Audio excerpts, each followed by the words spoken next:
Hello, ladies and gentlemen, and welcome back to the Ultimate Doctor Who Marathon, where I take a look at every single classic Doctor Who story, one story at a time, one episode per day. And today, on the 27th of July 2017, we are starting the longest Doctor Who story of all time, with which will probably end up being the longest video in the series. Because I'm counting Trial of a Time Lord as 4 separate stories, with the Daleks' master plan. We're starting with episode 1, The Nightmare Begins, which picks up right where the Mythmakers left off, with the Doctor trying to get Steve into a place where they can get him healed, but sadly they don't get to that place. They land on the planet Kemble, where Mission to the Unknown took place, as Space Security Agent Brett Vion and Kurt Gantry are looking to try to figure out what happened to Mark Corey, and the Daleks are already patrolling. They kill off Kurt Gantry in a clip that somehow still exists, which is actually really, really good, because we have another episode with no telesnap, so having any clips that exist, even though there are quite a few episodes that exist, will help a great deal in making the story improve, making the reconstruction of the story improve, as I am looking at the loose canon reconstruction of the story and not any other. So we have our players set up, and this episode really is, The Nightmare Begins is really just getting everybody in place for the story. You have Stephen still ill, Brett, his colleague being killed, the Guardian of the Solar System, Mavic Chen, who, it turns out this is in the year 4000, so we have a very, very futuristic story with the Daleks. And they're acting quite a bit like Daleks. They don't do. They're trying to burn. They're getting ready to do a project to burn down everything. They're looking out for any intruders to make sure that all of their plans go well and they can take over the solar system. And the Guardian of the Solar System, who throughout this episode is brought up by some minor characters who I believe will appear later on in the story a bit more than they do here. At least they say how a great guy he is. He's just one of the best people to be working with, and he really cares about people, and he cares. He just cares just so much, and he would never ever betray the solar system. No, that's not even a thought in his mind. Are you crazy? Of course you are. So yeah, that is where we're starting from here. So we have everybody set up, and we have Brett's friend killed, and it's really tense as Katarina, being the new companion and really not making too much of an impact so far. I mean, it's her first outing. So yeah, she'll have her first outing, and she lets Brett into the TARDIS, thinking he can help Stephen. The Doctor, of course, locks him up in a magnetic chair after Stephen knocks him out, which is rather smart on Stephen's part, because, well, this could have ended rather badly for everybody else. So you have that all set up, and we're getting ready to move on to see, and you have the Doctor going to find the city, Brett trying to give Katarina Stephen some pills to try to save him, which they probably will save him. I just don't know quite how that will work quite yet, because we seem to be doing that. And then the Doctor going in to find the city, only to return to the TARDIS to find that the Daleks have found it, and someone left the doors open. So that's our big cliffhanger. The Daleks are going to get inside the TARDIS, it's a real threat, because the Daleks have nothing's ever really infiltrated the TARDIS. The TARDIS has always been sort of safe. Like, it's never really been infiltrated before by anything. The closest we got was in the Web Planet, and, well, that's not really counting much, because, well, it's the Web Planet. But that actually leaves us at the end of the first episode, and I have to say that really the only flaw is that a lot of it doesn't exist perfectly well, and Katarina really hasn't made an impact, and Stephen has nothing to do. Terry Nation is just sort of, it's kind of dull getting us all the characters put into place. So I think The Nightmare Begins is going to get a 9 out of 10, but that brings us tomorrow with the second episode of the story, and one of 3 episodes to actually still exist with Day of Armageddon. See you then. Alright, it is the 28th of July, 2017. I just finished watching Day of Armageddon, the second episode of the Daleks Master Plan, and the first of 3 episodes of the story that actually exist. And I have to say, this is actually a very, very good one to exist because, one, we get to see what Katarina looks like and how Adrian Hill plays the character. And, of course, as this story is directed by none other than Douglas Camfield, who directed The Time Meddler and The Crusade, both 2 very good stories, we get to see how good it looks. And Camfield, on his third outing, proves to the audience that does an excellent job at directing stories. This story really, really looks, it really looks good for, the episode. The sets are directed really well. Everything cuts right when the best time would be for it to cut, and you just have a general air of a quality and a rigidness to the production that Camfield brings, and I'm very glad that it's kind of sad that most of this is lost because his work on it is one of the great his work on it being lost is really one of the great tragedies. You should be able to really to see what he's been doing. Also, what's nice is that we actually get the plot to advance. The plot has most definitely risen in action. We are going towards somewhere. So the Daleks have allied themselves with a bunch of different creatures from the different solar systems, including Mavic Chen, who is played by Kevin Stoney, he's a veteran sort of character actor, and he plays the part very well. Even though it seems he's in like a sort of, even though he's been his skin color has been darkened for the role, he does an excellent job in the role. At least in my opinion, he's just a great actor. He really used his presence in this episode of just being all like I'm crazy, like just it was sort of I'm evil, I know what I'm doing, and you should fear me. It's something that really just sort of works for the villain, and Douglas Camfield directs him very, very well, in my opinion. The guy is just great, like, as the character. He does an amazing job. And we actually get to see what the Daleks are planning, and their plan is actually a very, very complex plan. They have been waiting 50 years, and over the course of that 50 years, they have been, on Uranus, they have been mining an element called turanium, and this is the most, it is the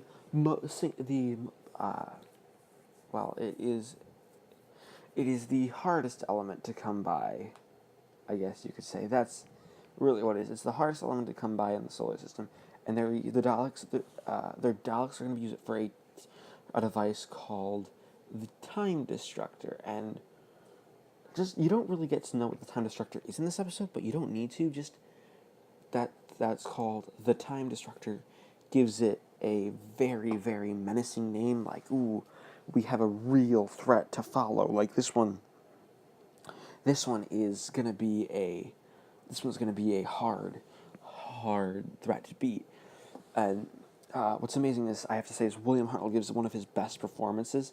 One, he meets up with Brett. He apologizes for tying up, and they're all gonna work together to try to defeat the Daleks, which makes sense. They realize that Mavic Chen has betrayed the solar system. He sends Brett, Steven, and Katarina onto Mavic Chen's spaceship so they can commandeer it. And then he sneaks into the meetings by kidnapping one of the aliens, stripping them, taking his clothes. And then once the alien receives consciousness and sounds the alarm, he sneaks and in the confusion, he sneaks and grabs the turanium. And that is it's this amazing things like this that make the Doctor really good in this episode. Like he is excellent here. It's really, really good the way the way the writers decided to have the Doctor sort of interfere with the plans. That really gives us something like, we know where we're going. So that is a very, very good way of opening it.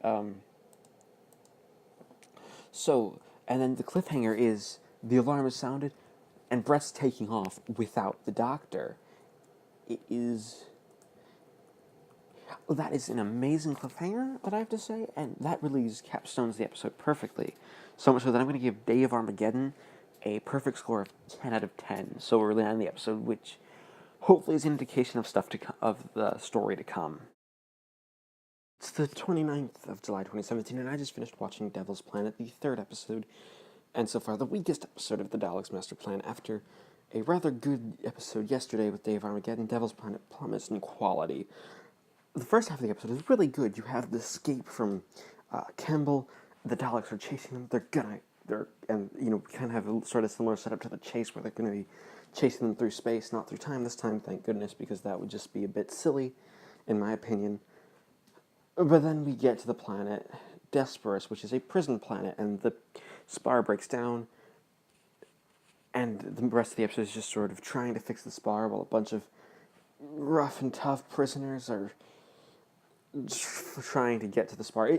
In 25 minutes, not a lot happens. This episode is most definitely just here because we need padding for the episode. And the episode just needs to pad out its runtime. The story needs to pad out its runtime to a total of 12 episodes, which is weird because I thought that you could be able to sustain. It's not a bad episode. It's actually pretty good by episode standards. It's just not as good as the last two.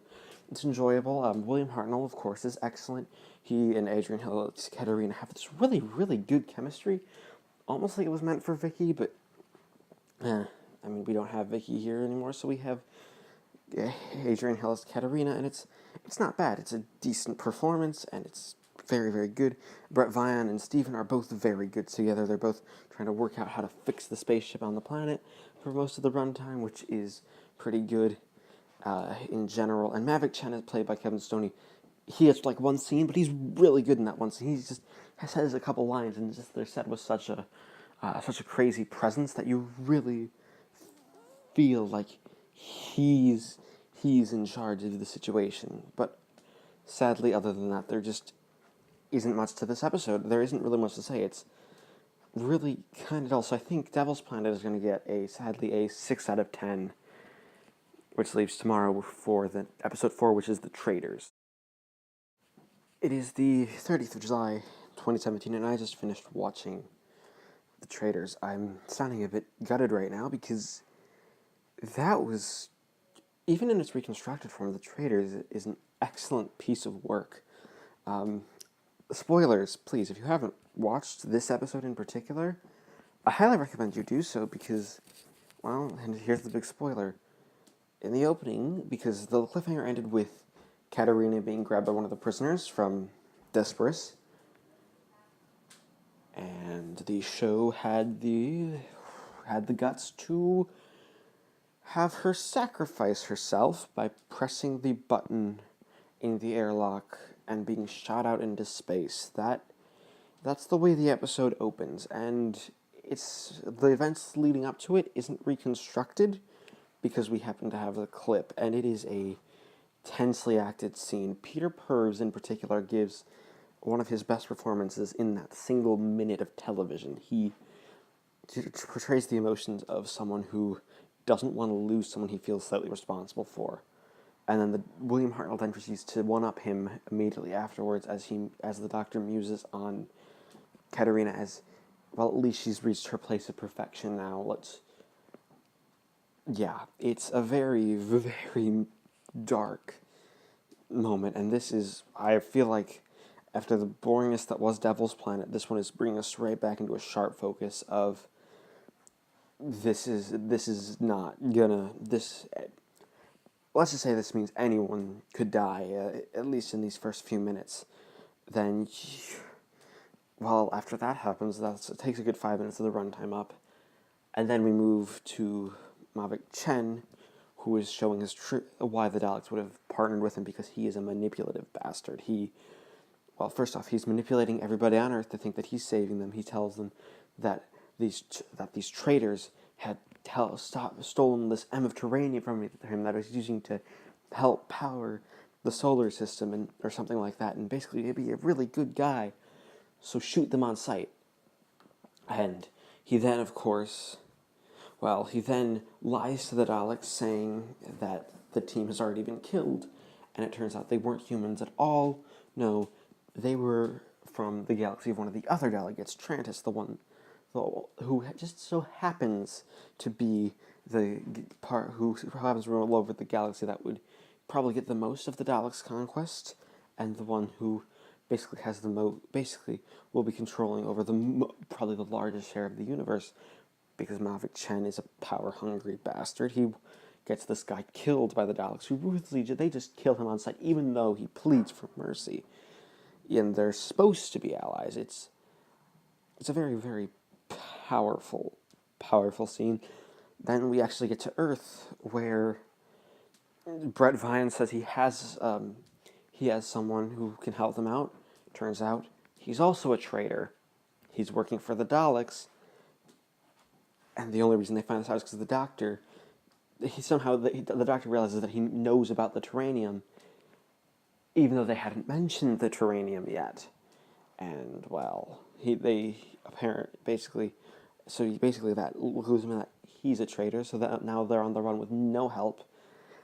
And then the final kicker of the episode comes in. This is bringing us to the cliffhanger. It's where we're introduced to Sarah Kingdom, a space security agent who shoots Brett in cold blood as the Doctor and Stephen run, and Brett sacrifices himself to save them. So now, it's just the Doctor and Stephen. And Sarah Kingdom, played by actually Jean Marsh, who's does an excellent job in these first couple of scenes that the character's in. She basically says, "All right, shoot them on sight. I want their heads brought back to me. I want them dead." And that's our cliffhanger. We have the Doctor and Stephen on the run with no friends on Earth, and a kill order out for them. The Traitors is an amazing piece of television. And what kills me is that it doesn't exist. And what's kind of sad is that this one had two copies made, one sent to Australia and one sent to Blue Peter. The Blue Peter one, no one knows what happened to it, so there's still that very, very slight chance that it'll be recovered, and I really hope that it's recovered, because it is just an excellent piece of television. Might be one of my favorite single most episodes of Doctor Who. Just watching it and just letting the emotions feel over you especially now that you get to know Katarina in these last couple of episodes. You think that because she's only been a companion for only a couple of episodes, you'd think, oh, you wouldn't feel the impact. No, you feel the impact that she is dead now, and that there's no going back after this. We have to keep going, and while the story is not stopping, we are moving on into episode 5, which is called Counterplot, which hopefully that'll turn the tide in our hero's favor just for a little bit, but this is a kicker. We're a third of the way through the story now, we're a third of the way through to the story. So we'll be seeing where we go from here. It'll be interesting to see how everything goes on. But the Traitors, on its own, because of how great an episode it is, it gets a score of 10 out of 10. It is the 31st of July, 2017, and I just finished watching Counterplot, the 5th episode of the Daleks Master Plan. And while any episode that's to follow up the Traitors is going to have a hard time because the Traitors is such a good episode, but Counterplot does a pretty decent job of it. It's definitely it's an episode basically that basically chronicles the Doctor and Stephen escaping Earth by complete accident when a scientific experiment going on in the same building on molecular dissemination just goes off while they're in the room, so they get transported to the planet Myra, which is a planet near Kemble, so they're closer to their goal, so they can get to the TARDIS and get the Terranium away from the Daleks. But the problem is Myra is inhabited by evil, invisible creatures, 8 feet tall, that are extremely vicious, so much so that the Doctor even knows about them before when they arrive, which is something that I don't think really happened before, which, it gives an interesting idea about that the Doctor knows quite a lot about the universe that he inhabits, and it happened in The Rescue, but it doesn't happen often when the Doctor arrives somewhere that he already knows, it's an interesting conceit and a way to keep the audience interested in the episode. But Counterplot itself, The big problem is that a lot of the pacing is a bit dull, just a bit dull. Not too much happens. There isn't as much put into the single episode as it was for the traders. The traders had a lot of things to deal with, and it dealt with them well. While Counterplot really doesn't have that many things, as many things to deal with. Jean Marsh, as Sarah Kingdom, is very interesting as she slowly comes to the realization that the Doctor and Steven aren't really traders. There's also the realization that Brett Vian was her own brother, so that kind of adds an interesting layer to the how she just killed the man in cold blood, which is already a very, very violent thing to do from the character. She's already setting herself up as a pretty interesting character overall, and I hope we get more of these interesting developments with her, and we actually get to see more of what she's like, and sort of what her motivations are, because we haven't gotten too much. We have a pretty decent companion, and she's obviously going to be with us probably for at least the next couple of episodes. She is a character for quite a while. And Counterplot itself is a really, really good, solid episode overall. It knows what it wants to be, and it knows where it wants, where the story wants to go, and sort of where the conclusion is going to be. But as we're nearing the halfway point of the story, the next episode is, of course, episode 6, which is halfway through this 12-part epic. Still can't believe we still have 7 more episodes to go. We're not even halfway there. And what's a shame is that, what's nice is also the episode exists, so it automatically gets some points back for having some excellent direction, because even though there isn't too much plot happening, Douglas Camfield does a lot of good things with the direction, like Myra itself, like the visuals that Camfield puts through the planet look really, really stunning, like especially for the 60s. And having our main heroes travel through space, I can't really tell how they did it. I think it involved some sort of a trampoline, which might explain why William Hartnell wasn't part of it, but it's a really interesting way of moving the characters through space. It was a really good depiction. And Kevin Stoney as Mavic Chen is just as evil.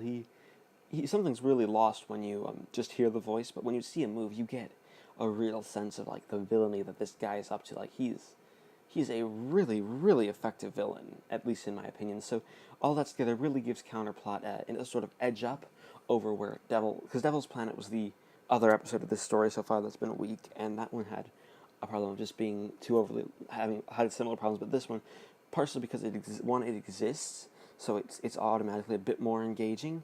And you have more of Kevin Stoney as the villain, which is really, really good. He didn't feature as much in Devil's Planet, at least enough that you recognize him as the villain of the piece. So I think Counterplot is going to get an 8 out of 10. It is the 1st of August, 2017, and I just finished watching Coronas of the Sun, the 6th episode of the Daleks Master Plan. And I have to say, this episode is much better than I remember it. I remember when I saw this story initially, it was quite a boring episode, but this one keeps a really, really good sort of high stakes. What's nice is we actually have Dennis Spooner taking over writing duties from Terry Nation for this episode. I know he writes more. I don't think he writes episode 7, but I think he writes 8 through 12, which is good because I was very much afraid that Terry Nation wouldn't be able to sustain this, but Dennis Spooner has a much better track record actually writing one of the 10 out of 10 two of the stories that he wrote, being The Romans and The Time Meddler, both stories that I give a 10 out of 10 in the marathon. So this one, and does not disappoint with Coronas of the Sun. Now, it is reconstructed and the pace is a little off, and there are points where it's very much a remake. It feels a bit like it's a remake of bits of the Daleks. Like we've got this time it's the Daleks want in the Daleks it was the Daleks wanting anti-radiation drugs from the TARDIS. This time they want their Terranium back, and that's really what this is all about.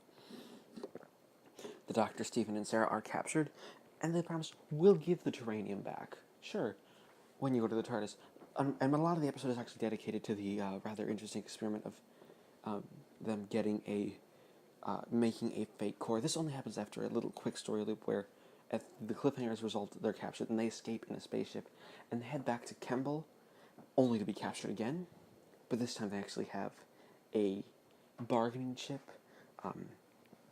so you can actually get them, so they can actually get the Daleks to sort of bargain with them. So instead of just having to go to Kemble and having no real reason to be, no real way to get off, to get away from the Daleks, this time we actually have them, sort of bargaining, like, right, you're going to Kemble? Well, we want you to we'll give you the core if you let us go to the TARDIS. And the big thing is, it's the first time we actually get to see the TARDIS's force field in action.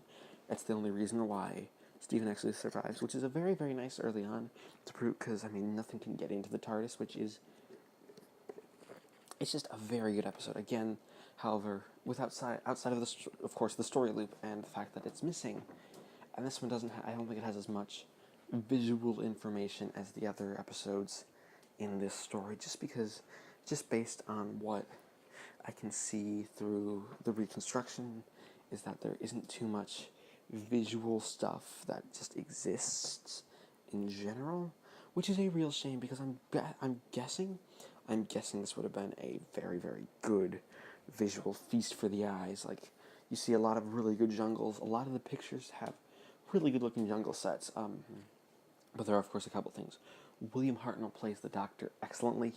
He's very manipulative as the Doctor in this one, which is very, very good for his character, and it makes me remember why I like the Doctor so much so in the series. He sets himself up very, very well as a character, and you get, a real feeling of everything. Sarah Kingdom has this amazing moment with Mavik Chen. Mavik Chen, again, played by Kevin Stoney, is brilliant in this episode. He's great at getting the Daleks not to blame him. No, he basically twists their words around like any good politician, basically to be like, oh no, but it's your fault that you let them get away with the Terranium on Kemble in the first place. So I was just trying to screw up your mistakes, and I had the best that I could with what I had. It's just this lovely sort of making sort of tongue wagging, getting the enemy to work for you, that works really, really well for the character, and it makes the character seem so evil. And Gene Morris's Sarah Kingdom has this one moment where Chen is almost like, Kingdom, come back to me, because I am your authority.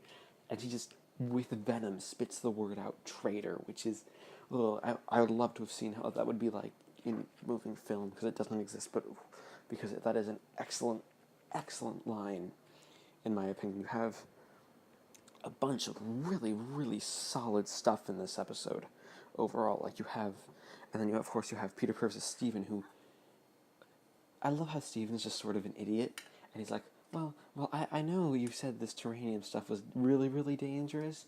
I'm gonna play with it anyway, because I want to try. I think I know what I'm doing. Ha ha ha. And then he sort of gets hurt, which is really, really funny, at least in my opinion. It's hilarious, and I quite enjoyed a lot of the episode. So much so that I think I'm going to give Coronas of the Sun a 9 out of 10. It's the 2nd of August, 2017, and I just finished watching The Feast of Stephen, and that episode was weird, like, really, really weird. So it starts out with the conversation in the TARDIS, because apparently the atmosphere's all bad, and then, but it turns out it's just, I guess it's supposed to be a police station in Liverpool, maybe? Or basically a police station in England, somewhere where they do accents. I'm guessing Liverpool. And surprise, it's Christmas, because this episode is the first ever Christmas special. And it's smack dab in the middle of a 12-part story about Daleks. And it's part of the Dalek Master Plan. And this episode has no Daleks in it. That gets at least 1 point off already. So you're not getting a 10 out of 10 with this one. Trust me, it gets far weirder. And there's a guy complaining about his greenhouse being moved by Revels, as played by one of the people from The Crusade. And then the Doctor gets arrested by the police. Stephen pretends to be a policeman. Sarah gets hassled by the police for trying to get back into the TARDIS after she locks herself out, and they end up fixing the scanner. Yeah, what is it with the scanner always seeming to break in moments like this where it really shouldn't? Doctor, you really should get that checked out, pronto. It's probably very important to have your scanner working perfectly for the rest of this. So police station bit, and then they decide, all right, we're going on, and they land in a film studio, and we have a chase through a film studio where a lot of stuff is happening, and you have Hartnell saying, "This room is full of Arabs." It's some really funny lines. I mean, for one thing, this episode, it's weird, but it's enjoyable. And I think it might be the weakest episode so far of the Daleks' master plan. Probably not. I think it's a bit more enjoyable than Devil's Planet. But there are no Daleks, and there's nothing. It's this weird middle of the road where we're taking a break from this, and then when actually they decide to get back to the TARDIS and trying to get the story back on track, the Doctor decides to toast Christmas, and he breaks the fourth wall, wishing a very happy Christmas to all of you at home. And then suddenly, next episode caption. So, I think it maybe have worked better if they just took a week off and, tried to give us Daleks, because the biggest problem with the Feast of Stephen is that if this was, say, outside of the Daleks Master Plan, it would probably be a very funny episode. I mean, we get some pretty interesting character bits with Stephen and Sarah not understanding then modern-day England. And William Hartnell is hilarious. He gets this amazing line where it's like, "I am a citizen of the universe and a gentleman to boot." And it's just a comedy romp. William Hartnell does really good with comedy, and Terry Nation actually writes comedy well. This is, I think, Terry Nation's last script for the Daleks Master Plan, and I think for Doctor Who for quite a while. So you have some really, really good elements, but it's just so baffling. Why? Who thought this was a good idea? Here's hoping the next episode actually puts us back on track, and we actually get Daleks. But yeah, so the Feast of Stephen, oddly enough, being the 7th episode of the Daleks Master Plan, I'm just going to give it a 7 out of 10. It's still the 2nd of August, 2017, and I just finished watching the second episode for tonight simply because the Feast of Stephen was a bit boring. Episode 8 of the Daleks Master Plan, Volcano, which gratefully gets us back on track, mainly focusing a lot of the episode's runtime toward the Daleks, testing the Time Destructor for the first time and having their tests fail miserably because, well, they got the fake Terranium core in episode 6. So this actually, and which is nice, is that this actually gives us some breathing room for some adventures with Sarah Kingdom, which are put in this gap that Big Finish have actually filled out for us. I sadly will not be looking at those in the marathon as simply I don't own them all yet, so that is not going to be part of the marathon. And the Daleks had to test the Time Destructor to kill Trantis because of his suspicions, even though it turns out he wasn't part of destroying the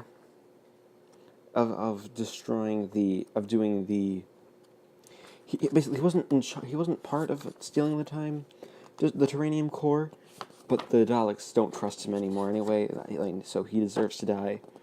And when it fails, he thinks he gets a sigh of relief until the Daleks decide, screw it, we're going to shoot him. That's a great way to show off that the Daleks are still menacing, especially because they don't actually come into contact with our heroes. They realize it's fake, and then I guess one of my little minor complaints in the episode is that because as soon as they find out that they needed to follow the time travelers, the Doctor and company, they take the rest of the episode, which is a good 12 minutes, to actually get a time machine. It's just that's not very good. That's not very good for them on their part. They really should have just gotten it and started off, because the Doctor's actually being chased when the episode started through the time vortex by none other than the meddling monk from the Time Meddler, and with Peter Butterworth returning to the role, and Peter Butterworth does an excellent job. Basically, the Doctor's little contribution is to this episode is that they land on this planet that is just starred, so it's all volcanoes. The monk messes with the TARDIS and goes off on his own, after gloating that the Doctor somehow you thought you could trap me. Well, now I'm just returning the favor, and he basically repeats the Doctor's last line to the monk in the letter, the last line of the letter left to the monk in the Time Meddler, which is, which is actually quite. It's actually pretty good, I have to say. The way that it all sort of works out like that is most definitely enjoyable. It knows exactly what it wants to be, where it wants to be going, and it's enjoyable. And then we have a little scene commemorating the new year of 1966, as seen by the Dr. Steve and Sarah. There isn't a toast this time, thank goodness, because that would probably just be dragging the episode way too far down, and that wouldn't be necessary. It would be a very, very, very, sort of stretching of the runtime just to be like, we need to have this New Year special. It wouldn't work. It really wouldn't. It wouldn't feel like that's how the episode is supposed to go. But yeah, other than that little bit, you have a really solid episode. Dennis Spooner's back writing, and it'll be interesting to see where the story goes from now, because you have the Daleks determined to kill the Doctor and his companions. That's their big motivation for the rest of this story. So that being said, I think I'm gonna have to give Volcano a 9 out of 10, because it does have that little bit of trouble in the beginning. But see you tomorrow with Golden Death. It is the 3rd of August, 2017, and I just finished watching Golden Death, the 9th episode of the Daleks Master Plan. As we get down to the wire here, after tonight, there are only 3 more episodes left of the story. We are closing up the third quarter of the story with... Well, it's an episode that takes place completely in ancient Egypt, which is a really good setting for the story. I mean, I really, really do enjoy the setting. It does a good job of feeling like a setting, and the Daleks actually killing the Egyptians as well. It makes you really feel how threatening of a presence they are. It's just the fact that there isn't too much plot that goes on. You have the monk showing up, the Doctor following the monk, and genuinely being, really, really, the Doctor being really, really good at sort of intimidating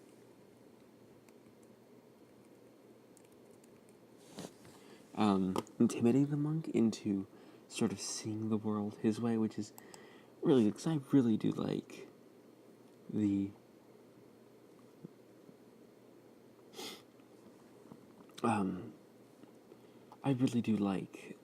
monk. He's really, really good in this episode. Peter Butterworth is still hilarious. Heck, this episode's just as good as the last one has been. I don't think it's been better. I mean, again, we're getting a pretty consistent run of episodes, and it'll be nice to see if this exists. I mean, there's just an issue that a lot of this done is told silently, and that's the only problem. Because on a reconstruction, you can't see what's going on if it's, all through silent, and there's very little visual footage. So that's really why there isn't too much for me to talk about tonight. So this is going to be a short part of the marathon, because I just don't have too much to talk about. It's really getting us from one place to the other, doing a really good job at doing it, just not giving me anything interesting to say because of the fact that that's how long it's just a short little episode, and yeah, that's really all I can say. It's pretty good. Definitely needs to be found to.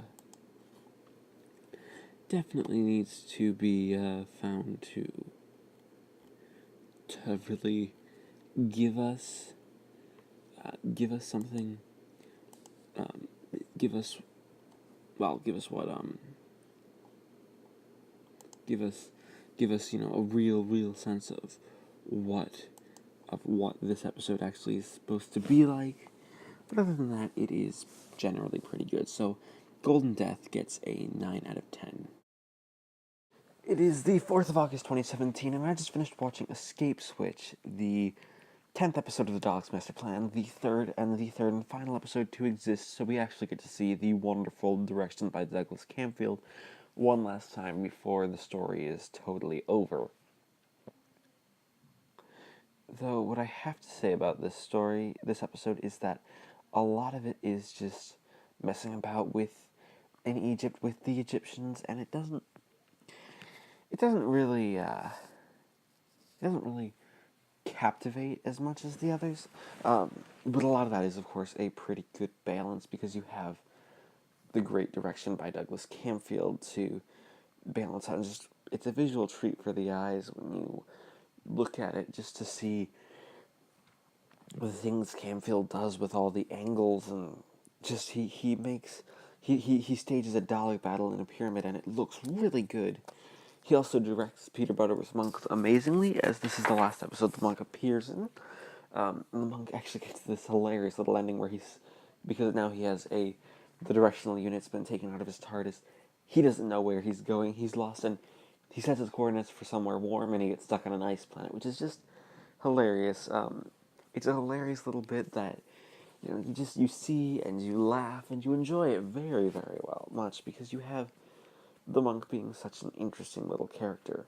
And that's just a little bit of brevity near the end, as you have the big failing of the episode where you think everything's going to go together and we might be able to defeat the Daleks here, but no, they get the Terranium back. Mavic Chen takes it back, and now it's all back to Campbell for the next 2 episodes, which is going to be serving as our grand finale, and it looks like this is going to be a big, grim ending, and really, this is just a setup for that finale.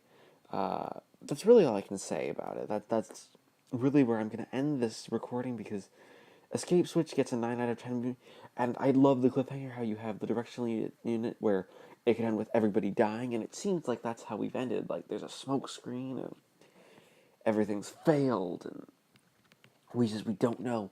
Will the Doctor actually make it out of this one alive? Can we really see the story through to its end? Are we gonna actually get a good solid conclusion to the stories, or do we know, is everything gonna blow up in the Doctor's face, and are we going to have the universe be destroyed? So that's a story for tomorrow.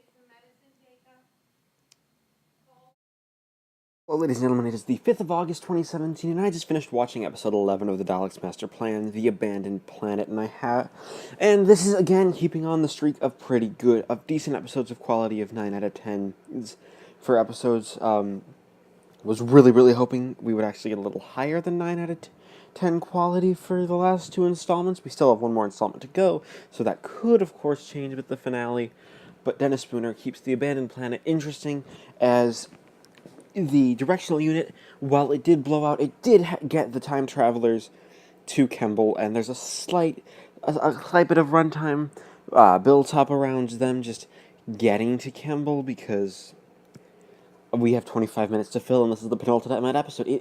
The biggest suffer is that it suffers from quite a bit of padding. Most of the padding is enjoyable and character focused, with Stephen and Sarah playing off of each other's characters. Weirdly enough, the First Doctor doesn't appear as much in this episode for whatever reason, which I think is kind of sad, because really the Doctor is the main character of the show. He deserves to be the one taking out the Daleks in the finale, but this time you get to see the ultimate treachery of the Daleks, where they collect all their delegates up and they lock them in a room and are like, right, we're just gonna start the time destructor, and they're getting ready to test this thing. That's really all the episode is building to. They don't actually get it started in this episode, so I'm guessing that'll be in the next episode. I mean, especially considering what the next episode is called. And it looks very much... the episode does a great job at making everything feel very, very bleak for the characters, because the Daleks have the time destructor at the core, the Terranium core. They're ready to... And they're getting ready to go out and conquer the entire universe, because they've been able to get the core, and they've just been able to have everything work their way and cause perfection for everything else. It really feels like we have a good, solid way to get to the end of the episode, and we are really building towards a conclusion. And it's the build-up that Dennis Spooner does excellently. You feel very, very, tense and cramped as everything's just like, right, are we going to be able to get through this? Or are the Daleks going to win? And is it going to be just a total cop-out? Who knows? You have Stephen and Sarah exploring Kemble after the Doctor disappeared, and there's nobody on this planet until they find in the Dalek city all the captives. Everybody gets captive, but then most of the counselors die. You even think Malvik Chen is dead at this point, but then he comes back at the very end when Stephen and Sarah find the Daleks have actually all gone underground as a way to, it seems as a way to protect themselves from the Time Destructor, I'm guessing, because there really is not any other explanation as to why they would be going into underground. It doesn't make much sense. But you have that all leading up right to the final episode, which is episode 12, and you have Malvik Chen appearing and holding Stephen and Sarah at gunpoint to go down into the catacombs of I guess you could call it the Dalek City. Is it really a Dalek City? I don't know. And that is where we end the episode, and it is, let me just say, it is an excellent way of ending the episode. Really, it's just the fact that there's a little bit of padding that the Abandoned Planet doesn't get a 10 out of 10. So I'm going to give the Abandoned Planet a 9 out of 10. And next time is Destruction of Time. It's still the 5th of August, 2017, as I just finished watching Destruction of Time, the final episode in the Daleks' Master Plan. An episode that is sadly missing from the archives in its entirety. And I have to say that episode, this is an episode that really sticks with you. I have to say, the Daleks' Master Plan, while early on it had a couple of foibles with episode 3 and 7, in particular being the weakest, getting very close to getting average to even bad scores. Thank goodness they didn't. But Destruction of Time hits you where it hurts, as the episode is a literal race against time, as the Doctor appears at the last second and turns on the Time Destructor to defeat the Daleks while they're all stuck on the planet and they can't get away. And before he turns on, he sends Stephen and Sarah back to the ship. Stephen gets into the TARDIS, but Sarah doesn't make it. She turns back to help the Doctor get the Time Destructor away from the Daleks, so it can't be used again, ever again. And this leads to her death. Sarah Kingdom, we have had 3 deaths of 3 characters who are all companion material. We had Katarina and Brett Vian both in episode 4, and now we have Sarah. And there are legitimate reasons why this is a great thing. It shows this really is. It's an interesting tone for the show to take. I mean, Verity Lambert's gone. It's a very downer ending, but it's a great ending. Like, the ending is it's such a downer, but it's also so well executed that the actor is especially William Hartnell does an excellent job of just having the sorrow in his voice as basically everyone that he's traveled with is slowly dying, and he and Stephen are going off on their new adventures. Peter Rose is also excellent as he just... there's a tone in his voice, and then he stops speaking, which I'm sure it would be even more powerful on screen, but it's great just as it is. Don't get me wrong. So I'm not going to mark anything off for it, because that just shows that he is devastated by this point. Like, we have so much devastation, so much death and destruction just from this one story. Like, and it was a massive 12-parter. We've had 12 episodes, and now we're actually moving on. Nothing, no story will get this long in the future, thank goodness, because I don't think I could get through another 12-parter. We do have Trial of a Time Lord, which is 14 episodes, but that is going to be split up into 4 separate stories, because that's just the best way of doing it. But yeah, you have just a powerful conclusion to this one, like really, really strong and really, really hard just to look at and be like, wow, you don't know. And the Daleks are ruthless. Like, they kill Mavic 10. They're like, right, you betrayed us, you're dead. And we get what's great is the reconstruction did some great work. They did a lot of CGI in this episode. A lot of their budget went, I think, to this episode to get the CGI Daleks right. And it really shows. It makes the finale of the story just an excellent way to end such a massive story. Like, Destruction of Time is... this and The Traitors are up there with some of the best episodes Doctor Who has produced so far. Like, we haven't had a bad episode since the end of Galaxy 4. We have been going on a pretty long winning streak, and I really, really do hope that it keeps it up and we can keep going into this new territory. And the next episode looks like it's really interesting, but that's for after this. So we have Destruction of Time. I have to give it a 10 out of 10 for being just the perfect conclusion to the story and just giving the story its all. So, now that that's done, I'm just going to do a quick little recap of the scores of each episode, which, starting with episode 1, we have 9 out of 10, 10 out of 10, 6 out of 10, 10 out of 10, 8 out of 10, 9 out of 10, 7 out of 10, all 9 out of 10 until episode 11, and episode 12 gets a 10 out of 10, which averages the score out for the Daleks Master Plan to get an 8.75 out of 10. Thank everybody for watching and bearing with me through this, as I promise the next episode will be out much sooner than this one was, because this one was such a mammoth, when we do the Massacre of St. Bartholomew's Eve. Until then, please please like this video, leave a comment, and subscribe if you haven't already. And I'll see you next time when the Ultimate Doctor Who Marathon continues with the Massacre of St. Bartholomew's Eve.